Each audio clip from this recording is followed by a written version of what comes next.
तो हेलो बच्चों, चलिए हम देख लेते हैं मोनोसेकेराइड, डाइसेकेराइड और पॉलीसेकेराइड के बारे में। आपको स्क्रीन पर दिखाई दे रहा है और मेरा थोड़ा दिखाई नहीं दे रहा होगा। यहाँ पर दिखाई दे रहा है ना, डाइसेकेराइड, मोनोसेकेराइड और पॉलीसेकेराइड। डाइसेकेराइड के बारे में दिखाई दिया है, पॉलीसेकेराइड के बारे में दिखाई दिया है और मोनोसेकेराइड क्या बोला है, स्वाद में मीठा होता है और क्या होता है, वाटर सॉल्युबल होता है। चलिए हम देख लेते हैं कुछ मोनोसेकेराइड के साथ। मोनोसेकेराइड आपको एग्जांपल में दिया है, क्या है, ग्लूकोज है।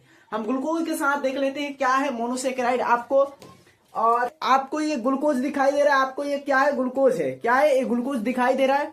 और हम वाटर में क्या कर रहे हैं, इसको क्या कर रहे हैं मेरे भाई, तो घोल रहे हैं। देख रहे हैं कि वाटर में क्या है, वाटर में बिल्कुल कुछ नहीं है और वाटर में क्या होना चाहिए, सॉल्युबल होना चाहिए।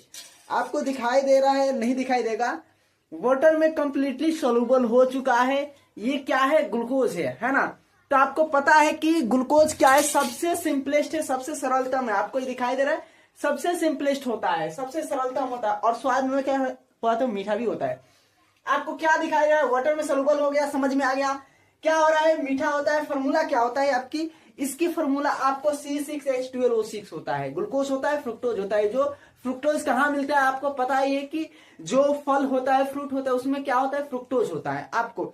और इसके 3 से 7 कार्बन से मिलकर बना होता है, आपको इतना नहीं।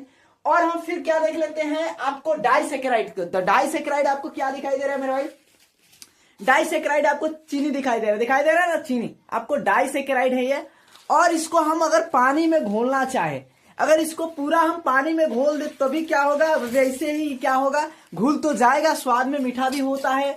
और ये आपको पता है कि क्या होता है, वाटर सॉल्युबल होता है, स्वाद में मीठा होता है। लेकिन क्या होता है, आपको ये दिखाई दे रहा है कि कितना होता है, तो 12H22 और वो 11 होता है। और ये जब टूटता है ना, वाटर में अगर घोल देंगे तो टूट जाएगा। ये 2 ग्लूकोज में टूट जाता है, कितने, 2 ग्लूकोज में। इसलिए आपको पता होना चाहिए कि ये 2 मोनोसेकेराइड से बना होता है। और आपको क्या दिखाई दे रहा है, तो पॉलीसेकेराइड, स्टार्च, कोलेजन, काइटिन और सेलुलोज।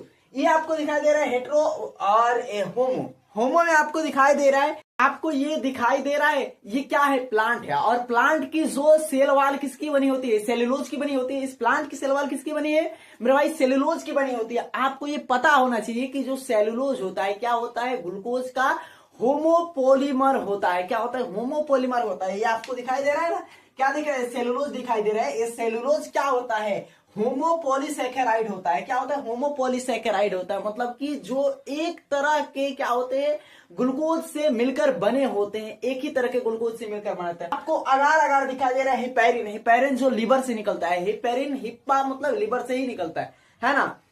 तो बेसोफिल से भी निकलता है। और अगार अगार